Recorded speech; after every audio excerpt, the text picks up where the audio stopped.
Na verdade, o que o professor Paulo e o professor Nelson mostraram aqui foi um pouco a estrutura, nosso processo de desindustrialização, de desmonte do parque produtivo nacional, e o que a gente tem a ver com isso no direito econômico. Muito. Em que sentido? O direito econômico, como todos vocês sabem, é o direito que vai organizar o processo econômico. O processo econômico não acontece simplesmente sozinho. Né? O Marx, né, a mercadoria não vai ao mercado, alguém tem que levar ela lá. Né? Todo esse processo, essas operações elas vão ser organizadas e em todas vão ser coordenadas e reguladas pelo direito. O direito econômico é justamente aquele que, no aspecto macroeconômico, vai tentar entender e organizar esse processo. E é curioso a gente perceber isso. Por quê? Porque no Brasil, o direito econômico se estrutura e vai se organizar a partir dos anos 30, juntamente com o nosso processo de industrialização e de desenvolvimento, que vai criar, aos trancos e barrancos, um parque industrial, uma tentativa de criação de um parque industrial relativamente autônomo e cada vez mais complexo, com suas limitações, mas esse sempre era o objetivo do processo, a partir de uma série de marcos fundamentais dessa organização. O primeiro deles, ainda nos anos 30, que vão se resolver nos 30, 40 e 50, o controle dos recursos estratégicos. O país vai ser obrigado, para poder desenvolver o processo de industrialização, quando vem o governo, quando o Getúlio chega ao governo a partir dos anos 30, quais são as primeiras medidas que vão ter seus enfrentamentos e vão se tomadas desde o início e vão continuar no decorrer de algumas décadas. O processo de controle dos recursos estratégicos para estruturar o processo produtivo. Sem energia, sem petróleo, sem ferro, sem minério, sem água, você não tem o processo de industrialização, você não tem como montar um processo de industrialização. Então, o que vai acontecer? Você vai ter a nacionalização do subsolo nos anos 30, o Código de Minas, nacionalização das águas, Código de Águas.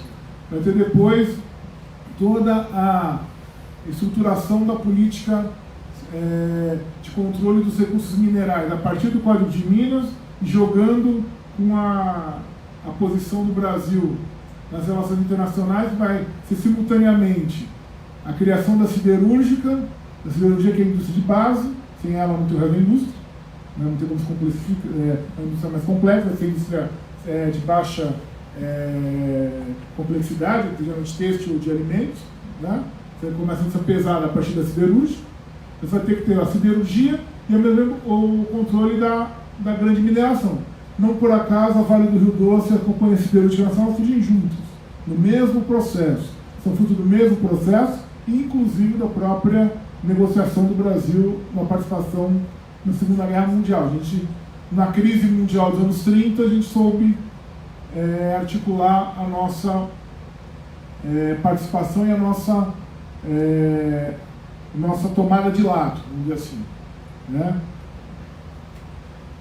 A partir do momento vai se iniciar a siderurgia, vai se iniciar o controle da mineração pesada, começa a ter todo o processo, o Plano Nacional de Eletrificação, começa a ser construída a Chess, começa em 45, o projeto da Eletrobras no início dos anos 50, a batalha pela Petrobras nos anos 50, o controle dos recursos estratégicos, que vão permitir, e ao mesmo tempo, a estrutura financeira disso, vai ser a partir do BNDE nos anos 50, 52, você vai conseguir estruturar, com uma série de outros elementos, eu estou simplificando muito, né, o processo de industrialização pesado, que vem nos anos 50, o plano de metas dos anos 60, no final dos anos 50, e que vai permitir o Brasil desse salto, que o professor Paulo e o professor Nelson mostraram. O Brasil consegue sair da pobreza ali para a renda média. A base está ali. Não por acaso, isso tudo aqui foi feito não só por vontade política do Túlio, do Juscelino, do João Goulart, de quem é que seja, mas sim a partir de uma série de debates, embates e estruturação jurídica. São códigos, são leis, são constituições que vão ser estruturadas, vão estruturar esse processo todo. O direito econômico é o direito que vai organizar esse processo. O que vai acontecer, isso é emblemático, que é justamente o que eles falam, na economia e no direito é a mesma coisa, são processos, obviamente, simultâneos, estão todos parcelas da mesma realidade, né? O que acontece a partir dos anos, lógico, os militares vão tentar dar uma desviada nesse processo, vão abrir mais capital estrangeiro, mas vão mudar a natureza do processo de industrialização, mas enfim, não vão abandonar o processo de industrialização. Eles vão dar uma piorada, mas não vão abandonar o processo. O que vai acontecer a partir dos anos 80, nos anos 90.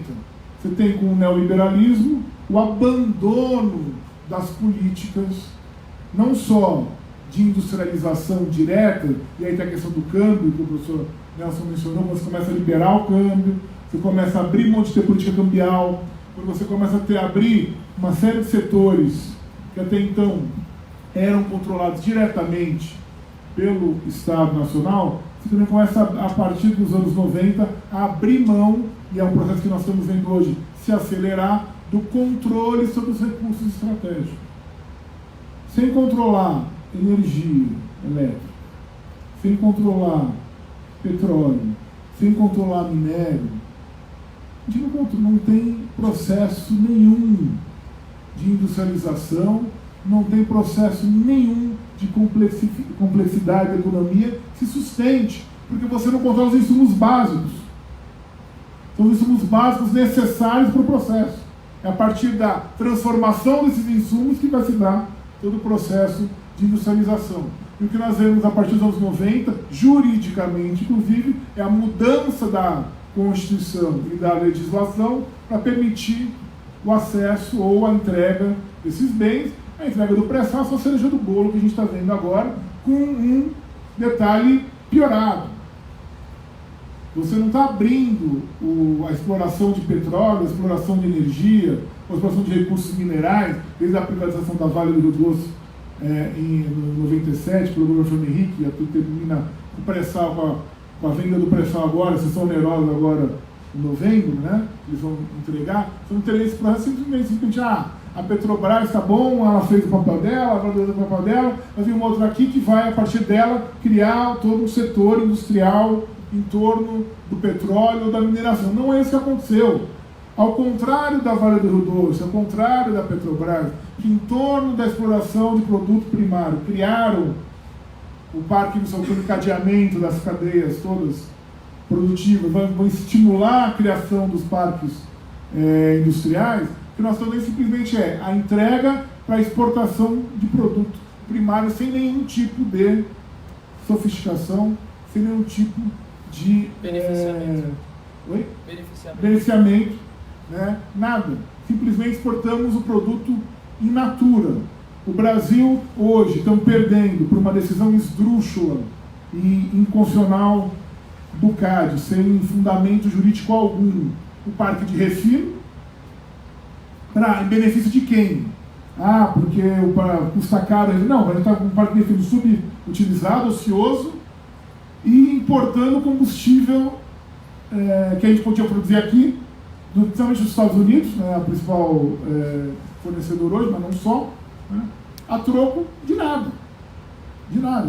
É simples assim, a troco de nada. O caso a gente está abrindo mão de renda, abrindo mão de complexidade econômica a troco de nada. O nosso setor agrícola, todo mundo fala, o agronegócio, que bom, o agronegócio que gera divisas. Mas não tem complexidade alguma, não gera nenhum tipo de encadeamento positivo na economia, e digo mais, o que ele ganha, ele gasta. Porque a partir do momento que ele não tem encadeamento com a indústria, esse é um dos grandes defeitos do nosso setor agrícola, com pouco encadeamento dele, o que se ganha com as receitas que eles trazem, eles gastam com insumo, com semente, com máquina, que é tudo importado. Fertilizante, é tudo importado. Você, em vez de produzir aqui, ou criar as condições para que se produza aqui, até você fez isso uma certa época, você abriu mão disso. Então, bom, você exporta a soja, vai compensar a semente, o fertilizante, a máquina, toda a cadeia produtiva da soja vem de equipamento importado. Ou seja, o que você ganha, você gasta.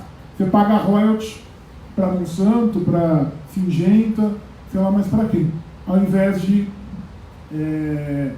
garantir essa renda interna, que a questão não é ser botocudo, a gente está sendo tupiniquim, botocudo, Policarpo Quaresma, não é nada disso. É óbvio que um país como o Brasil, ele nunca vai ser fechado ao mundo, nenhum país é. Né? Na verdade, não, vamos fazer tudo aqui e vamos zoar. Não, não é isso. Mas a questão é qual é a maneira que o Brasil se insere no comércio internacional. E o Brasil abriu mão de se inserir de maneira relativamente autônoma, de maneira de poder ter vantagens, de acordo com suas próprias capacidades, para poder dar esse salto quando a gente empacou ali. Nos anos 80, 90, a gente empacou. E mais do que isso, agora pior do que empacar, como mostrou para o São Paulo Galo, tem uma série de estudos hoje que são chamados do chamado neoextrativismo. Essa onda de exploração de produtos primários que, não só na América Latina, mas principalmente na América Latina, ocorreu nos anos 2000. Não foi só no Brasil, foi na Argentina, foi na Venezuela, foi na Bolívia, foi no Chile, em vários países. E nos estudos de caso, o que é triste de se ver, quando vai falar do Brasil, vai falar a Argentina, a questão dos grãos e da carne, a Bolívia, a questão do gás, assim, a Venezuela do petróleo, assim por diante. Mas quando vai falar do Brasil, vai falar o Brasil é o único caso na história do mundo, São Paulo Galo, Tomás não podem aqui confirmar ou não, né, de um país que tinha um parque industrial estruturado, relativamente autônomo, que tinha sua própria capacidade de se manter a partir das suas próprias demandas, e abriu mão disso e destruiu, está destruindo totalmente, mas já uma boa parte foi destruída e reprimarizou a sua economia. E isso gera uma série de impactos. Os impactos que a gente tem que entender são impactos não só no aspecto econômico estrito sensu, de perda de receita, perda de tributo, perda de capacidade de produção. O exemplo da indústria do petróleo ele é emblemático. A questão do conteúdo local na indústria do petróleo. Por que se faz política de conteúdo local? Para se criar um parque industrial em torno da exploração de um bem primário que vai acabar, que é esgotar. Aliás, para quem não sabe, só avisar os navegantes, a importância, como eu escutei uma vez uma audiência pública na Câmara dos Deputados, discutindo a questão do pré-sal e da Petrobras, escutei dos deputados, não, mas o petróleo é um mico, porque afinal vai vir energia renovável e o petróleo não vai precisar mais. Aliás, tem um tal de senador do Estado de São Paulo, diz por aí, um tal de Zé Ferro, diz por aí, em todos os seus projetos para destruir a Petrobras, que não falta, tem uns 3 ou 4 ali. Por quê? É um mico, porque vai vir energia renovável e não precisa mais do petróleo. Aí eu até respondi, que bom que é um mico, e o Brasil tem bons amigos, como a Shell, a Chevron. Todo mundo que não é que podem nos livrar do mico, né? É bom ter amigos no mundo, não é isso? Mas independente do mico, a Noruega é um grande país amigo, né? Amigão. Né? E são vikings, eles continuam sendo piratas, né? A gente esquece disso. Eles continuam vindo pilhar os outros. Só pilham de maneira diferente, não vem mais com aqueles chapéuzinho de chifre e machadinho, né? Agora eles pilham de maneira mais sofisticada, aprenderam a usar também gravata, a mais educado, simpático, sabe? Mas a questão toda é a seguinte, o petróleo, quer dizer, não é só na questão energética, as pessoas esquecem. Qual que é a importância do petróleo para o setor da economia? O petróleo é o insumo básico da indústria. Aqui nessa sala, praticamente qualquer coisa, tirando a madeira, não é madeira, isso aqui é madeira, é derivado de petróleo. E não tem substituto ainda para isso. Pode ser que um dia tenha. Mas a tecnologia vai gerar no país de alta complexidade, não aqui. Exportando óleo cru para a China ou para os Estados Unidos. Não é aqui que vai descobrir a alternativa ao petróleo como insumo industrial, como insumo da petroquímica, a petroquímica como indústria básica também do setor industrial. Portanto, pelo conteúdo local, qual é a importância dele? Porque você criar essa base industrial que pode gerar alternativas ao recurso natural quando ele se esgotar. Manter criar uma outra base industrial, outro encadeamento. E aí vem o Tribunal de Contas da União, no governo Temer, então uma grande decisão, e diz que o Brasil tem que abandonar a política de controle local, porque ela é mais cara. Jura que política de controle é mais cara? Eu não sabia. Que é mais barato comprar plataforma em Singapura, ou na Holanda, ou na Coreia. Por que raios d'água se produz a plataforma aqui? Porque você gosta de gastar dinheiro? Não. Porque você gera emprego, você gera renda, você gera tributo e cria capacidade, o aprendizado tecnológico para poder criar uma indústria a partir da fabricação das necessidades da indústria, por exemplo, do petróleo. Então, para usar o exemplo de como a nossa... É a regressão. Se o Paulo Galo fala para a gente está emburrecendo, em todos os sentidos. Né? Em todos os sentidos. E a questão chave, aí eu encerro, para não tomar um tempo de passar para o debate, que é mais para o nosso colega daqui também poderem participar, a questão chave da indústria, a importância da indústria não é só um mero fetichismo. A gente tem essa ilusão que a gente vê nos meios de comunicação, não, mas a indústria é ultrapassada, a imagina, polui, né? Aquele negócio que é grande, um mastodonte ali que não serve para nada. A sociedade moderna é a sociedade de serviços. Então avisa aos navegantes, sociedade de serviços são as Ilhas Caimã, que tem banco e turismo. É isso a sociedade de serviços. Nenhum país europeu é sociedade de serviços. Sociedade de serviços, como isso foi nomeado por Paulo, serviços complexos ligados ao setor industrial. Mais do que isso, nessa questão do serviço, nós, advogados, não temos serviço na sociedade industrial, a não ser que nós sejamos parentes ou amigos do dono da fazenda ou do dono da mina. E esse é o problema da economia primária exportadora. Não há mobilidade social numa economia primária exportadora. Todo mundo aqui escutou a história edificante do pai, do avô, do bisavô, que veio da Itália, do Japão, da Bahia, da Rússia, de qualquer lugar, veio, trabalhou no comércio, como operário, como qualquer coisa, e o filho estudou, e foi médico, advogado, engenheiro, economista, e a família melhorou de vida, e virou classe média, ou até alguns ficaram ricos. É o famoso self-made man brasileiro. Isso só aconteceu porque o país estava se industrializando e tinha uma economia industrial em desenvolvimento. Isso não acontece mais no Brasil nos anos 90. Não tem essa mobilidade, mano. O sujeito que chega aqui com uma mão na frente e outra atrás, ele vai continuar com uma mão na frente e outra atrás. O sujeito ele não vai ser sendo camelô que ele vai conseguir montar uma fábrica, ou que ele vai conseguir fazer o filho estudar. Não existe mais isso. Por quê? Porque você não tem mais a complexidade e as necessidades, as demandas todas que a indústria gera e que propiciam novas oportunidades, que propiciam novas formas das pessoas poderem melhorar as suas vidas.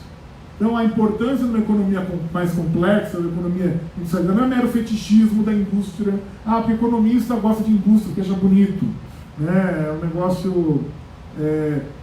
gosta de ver a maquininha, o fetiche da máquina, né? Não é isso. É simplesmente porque não só a economia industrial traz inovação, mas ela traz encadeamento, tudo aquilo que o Sr. Paulo mencionou, tudo que o Nelson mencionou, mas mais do que isso, ela traz mobilidade social. E o direito econômico tem um papel central nesse processo, enquanto o direito que organiza o processo. É um direito que vem sendo desmontado desde os anos 90, né, substituído pela regulation, privatization e sei lá mais o que, né, de cada 10 palavras, 8 em inglês e erradas, né, nem inglês ele sabe, não sabe nem traduzir as coisas do português para o inglês, né, nós usamos termos errados, né, mas enfim, é um direito que vem sendo desmontado, desestruturado, de propósito, justamente porque, por meio, não só por ele, obviamente, mas ele é um dos auxiliares, um dos instrumentos desse processo de complexificação, de industrialização, que possibilitou o processo de desenvolvimento brasileiro, que foi abandonado há por uns 30 anos. A gente está falando a mesma coisa. Faz 30 anos que a gente, o nosso campo todo, vem falando a mesma coisa, a questão da desindustrialização, da destruição da cadeia produtiva no Brasil, das cadeias produtivas no Brasil, do aumento da concentração de renda, da desestruturação social, do desmonte do Estado, da perda de controle nacional sobre os recursos estratégicos, de toda a possibilidade, toda essa perda desse arcabouço que possibilita o país se organizar para poder pensar, pelo menos, e o Brasil, de certa maneira, chegou a concretizar pelo menos os primeiros passos nisso, para poder pensar a superação do subdesenvolvimento. Obrigado.